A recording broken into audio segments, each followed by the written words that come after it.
आदरणीय उद्धवजी, आदरणीय आदित्यजी, बाळासाहेब यांचा सगळ्यांचा मला प्रचंड स्नेह लाभला, त्यांचे आशीर्वाद लाभले, त्यांचं प्रेम लाभलेलं आहे. मला वाटतंय माझ्या मनात, माझ्या तोंडात कधीही कुणाबद्दलही वाईट शब्द कधी आलेला नाही, येणारही नाही. आणि मी मगाशी आमच्या सगळ्या सैनिकांना सुद्धा सगळ्यांना सांगितलं की एकही शब्द भले कुठल्याही प्रकारची कशाही प्रकारची कमेंट पुढे न आली तर मला वाटतंय मातोश्रीबद्दल आपल्याकडनं एकही शब्द जायला नको, ही मी विनंती सगळ्या आमच्या कार्यकर्त्यांना केलेली आहे. मी त्यांचंही मनापासून आभार व्यक्त करतो. आले सगळ्यांशी चर्चा आम्ही त्या ठिकाणी केली, सगळ्यांचं मत त्या ठिकाणी जाणून घेतलं आणि ही सगळी मतं जाणून घेतल्याच्या नंतर सगळ्या कार्यकर्त्यांच्या, सगळ्या जीवभाव माणसांच्या ज्या सूचना आहेत त्या पद्धतीनं मला थोडी पार्श्वभूमी सांगायची की नुकत्याच झालेल्या स्थानिक स्वराज्य संस्थेच्या निवडणुकीमध्ये सगळे कार्यकर्ते त्या ठिकाणी लढत असताना सुद्धा जर धाराशिव लोकसभा मतदारसंघाचा आपण विचार केला तर एकाही पंचायत समितीमध्ये, नगरपालिकेमध्ये त्या ठिकाणी आम्हाला यश मिळू शकलं नाही. अनेक सामान्य कार्यकर्ते, अतिशय चांगल्या पद्धतीने काम करणारे कार्यकर्ते सुद्धा ह्या निवडणुकीत अतिशय वाईट पद्धतीने त्या ठिकाणी पराभूत झाले. मी असेन, आमचे सगळे सहकारी असतील, आम्ही 24 तास मधला 24 तास वेळ सामान्य माणसासाठी, सामान्य लोकांसाठी, त्याच्या समस्येसाठी द्यायचं काम आम्ही प्रामाणिकपणे केलंय. आणि ह्याचे साक्षीदार सगळे सर्वसामान्य माणसं आहेत. आपल्या सगळ्याच्या माहितीसाठी आमचा कार्यकर्ता, आम्ही कधी कामात कमी पडलोच नाही, लोकांच्या समस्या सोडवण्यातही आम्ही कधी कमी पडलो नाहीत. पण दुर्दैवानं सत्तेमुळं त्या ठिकाणी आम्हाला ह्या पराभवाला सामोरं जावं लागलं. मला आपल्याला अतिशय प्रामाणिकपणे सांगायचं की सामान्य माणसाच्या कामासाठी खरं तर इथं आम्ही लोकप्रतिनिधी म्हणून बसलेलो आहेत. सामान्य माणसाच्या अक्षरशः ट्रान्सफॉर्मरला सुद्धा त्या ठिकाणी अडचणी येत होत्या. आज सगळ्यांच्या माध्यमातून त्या ठिकाणी आम्ही निर्णय घेतलाय की शिवसेना पक्षात त्या ठिकाणी आम्ही जाणार आहेत.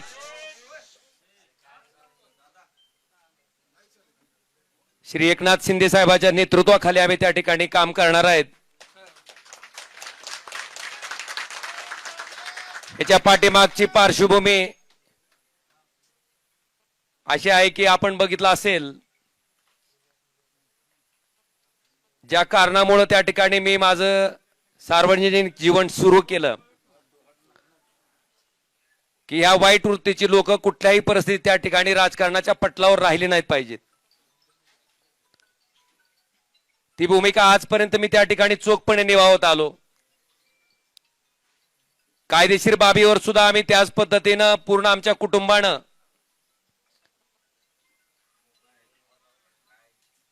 महाराष्ट्र पोलीस जे तपास करत होते, कळंबोली पोलीस स्टेशन जे तपास करत होते ते दबावाखाली करतंय आणि इथून आम्हाला न्याय मिळू शकत नाही. म्हणून हा तपास सीबीआय कडे वर्ग करावा अशी मागणी, अशी याचिका हायकोर्टात केल्याच्या नंतर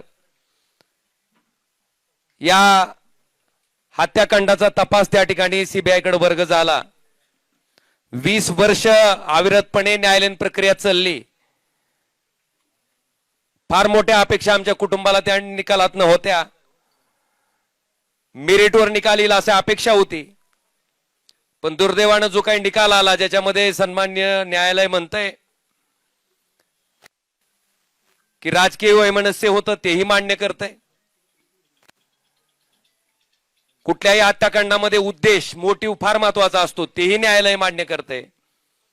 पण दुर्दैवानं कळंबोली पोलीस स्टेशनच्या तपासाला त्या ठिकाणी बेस करून मला वाटतं ज्या पद्धतीचा निकाल आला तो अतिशय दुर्दैवी होता आणि अशा पद्धतीनं या निकालाचं दुःख, कारण ज्या दिवशी राजेसाहेब गेले त्या दिवशीचं जे दुःख होतं तशाच पद्धतीचं दुःख आमच्या पूर्ण कुटुंबाला काल सहन करावं लागलं. मला वाटतं ह्याच्यामध्ये एक माणूस त्या ठिकाणी सक्षमपणे आमच्या पाठीशी उभा होता आणि त्यांनाही ते पटलेलं नव्हतं. काल ज्या पद्धतीनं निकाल आला त्याच्या बाबतीत सीएम साहेब, देवेंद्रजी फडणवीस, श्री एकनाथ शिंदे साहेब यांच्याशी माझं बोलणं झालं. त्यांनी अमित शहा साहेबांबरोबरही माझं बोलणं करून दिलं. आम्ही त्यांना इतकीच विनंती केली की साहेब आम्हाला कुणाचा फेवर नको आहे, पण आम्ही जे संघर्ष मागच्या 20 वर्षापासून करतोय, फक्त न्याय मागतोय, तो न्याय आम्हाला मिळवून द्यावा ही आम्ही कळकळीची विनंती त्या ठिकाणी केली. आणि आदरणीय एकनाथ शिंदे साहेबांनी स्वतः समोर येऊन स्टेटमेंट दिलं आणि सीबीआय त्या ठिकाणी माननीय हायकोर्टात या प्रकरणाबाबतीत अपील दाखल करणार आहे. अपेक्षा इतकीच आहे की या केसच्या मेरिटवर त्या ठिकाणी जो न्याय त्या ठिकाणी डावलला गेलाय तो आम्हाला न्याय मिळावा. आणि म्हणून या सगळ्या बाबीचा विचार केल्याच्या नंतर आपण जर आमची इथली राजकीय परिस्थिती बघितली असेल, बऱ्याच मंडळींना वाटतंय की आता तुमचा एक पक्ष त्यांचा एक पक्ष. मी अतिशय प्रामाणिकपणे सांगतो की कुठलाही पक्ष असला तर अशा वृत्तीला राजकारणात थांबवण्यासाठी जे काय करावं लागणार आहे त्याच्यासाठी ओमराजे कधीच थांबणार नाही ना मला कोणी रोखू शकते. आज ज्या सत्तेची ताकद घेऊन त्या ठिकाणी आमच्यासारख्या सर्वसामान्य कार्यकर्त्यावर जो अन्याय होतोय, आज गावागावातल्या माणसाला त्या ठिकाणी थांबवलं जातंय.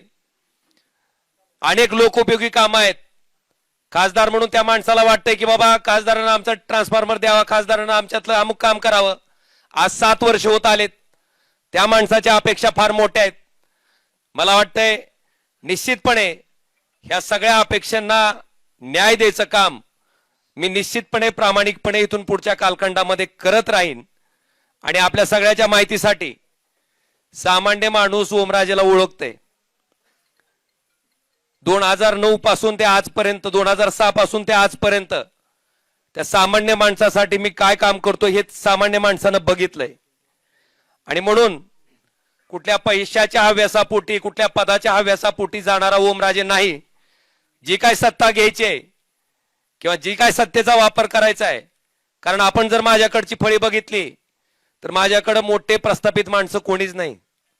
माझ्याकडे सामान्य माणसं, समाजातली शेवटच्या घटकातली माणसं त्या ठिकाणी आज माझ्याकडे आशा लावून बघतायत. आणि मी आपल्याला शब्द देतो की ह्या सत्तेचा वापर हा त्या सर्वसामान्य माणसाच्या जीवनात आनंद देण्यासाठी मी प्रामाणिकपणे करत राहीन आणि ती ताकदीनं करत राहीन. हे वचन मी आपल्या सगळ्याच्या साक्षीनं आज या ठिकाणी देतोय. आणि आम्हाला खात्री आहे की ज्या पद्धतीनं धावून जाऊन काम करायचा त्यांचा स्वभाव आहे त्या पद्धतीने निश्चितपणे धावून येतील आमच्या प्रत्येक. कारण आमचं काय वैयक्तिक कुठलंच काम नाहीये, माझं कुठलंच काय असंही नाही किंवा काहीतरी वेगळा व्यवसाय माझा चालू आहे आणि त्या व्यवसायाला संरक्षण घेण्यासाठी मला जायचं आहे ना. माझ्यावर काही ईडीसी बीआयची बी धाड पडली असंही नाही.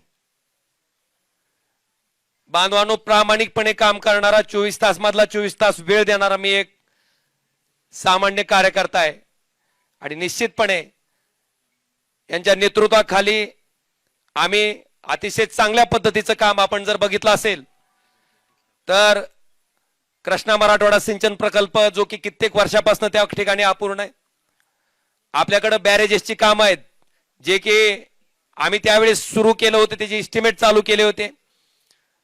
मला वाटतंय या सत्तेचा उपयोग कशा पद्धतीने केला जाऊ शकतो हे निश्चितपणे आम्ही धाराशिव लोकसभा मतदारसंघातील जनतेला चांगल्या पद्धतीने त्या ठिकाणी राबवून, नुसत्या घोषणा नाहीत तर त्या राबवून अतिशय चांगल्या पद्धतीनं दाखवून देऊ, हेही वचन मी आजच्या या पत्रकार परिषदेच्या निमित्तानं देतो. आणि निश्चितपणे आदरणीय उद्धवजी, आदरणीय आदित्यजी, बाळासाहेब यांचा सगळ्यांचा मला प्रचंड स्नेह लाभला, त्यांचे आशीर्वाद लाभले, त्यांचं प्रेम लाभलेलं आहे. मला वाटतंय माझ्या मनात, माझ्या तोंडात कधीही कुणाबद्दलही वाईट शब्द कधी आलेला नाही, येणारही नाही. आणि मी मगाशी आमच्या सगळ्या सैनिकांना सुद्धा सगळ्यांना सांगितलं की एकही शब्द भले कुठल्याही प्रकारची कशाही प्रकारची कमेंट पुढून आली तर मला वाटतंय मातोश्रीबद्दल आपल्याकडनं एकही शब्द जायला नको, ही मी विनंती सगळ्या आमच्या कार्यकर्त्यांना केलेली आहे. मी त्यांचंही मनापासून आभार व्यक्त करतो. आणि निश्चितपणे माझा पुढचा जो राजकीय प्रवास आहे, हा राजकीय प्रवास सर्वसामान्य माणसाच्या जीवनात आनंदाचे क्षण आणण्यासाठी, त्याला सुखाचे क्षण देण्यासाठी मी कायम स्वरूपी अविरतपणे जसा आधी काम करत आलोय त्याच पद्धतीने अविरतपणे त्यांच्यासाठी काम करत राहीन, हेही वचन देतो.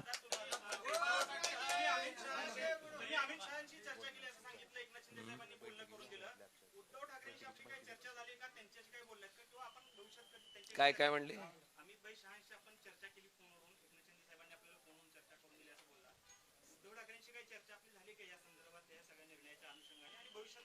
कुठल्या कशाबद्दल म्हणताय?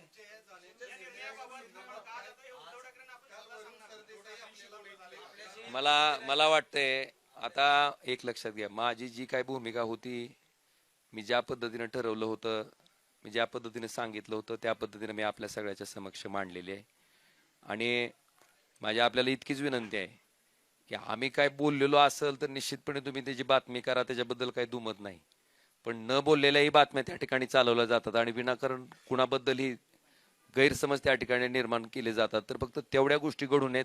आज मला जे काय बोलायचे मी बोललोय आणि मला एवढंच सांगायचंय, मी बोलण्यापेक्षा मी जो हा निर्णय घेतलाय ह्या निर्णयाचं समर्थन माझ्या कामातनं, माझ्या कष्टातनं त्या ठिकाणी लोकांना दाखवून देईन, एवढं मात्र मी तुम्हाला आवर्जून सांगतो. महाराष्ट्रातील सर्व बातम्यांचे विश्वासार्ह व्यासपीठ, सकाळच्या सर्व सोशल मीडिया प्लॅटफॉर्मला लाईक, फॉलो आणि सबस्क्राईब करा. तसंच सर्व नोटिफिकेशनसाठी बेल आयकॉन प्रेस करायला विसरू नका.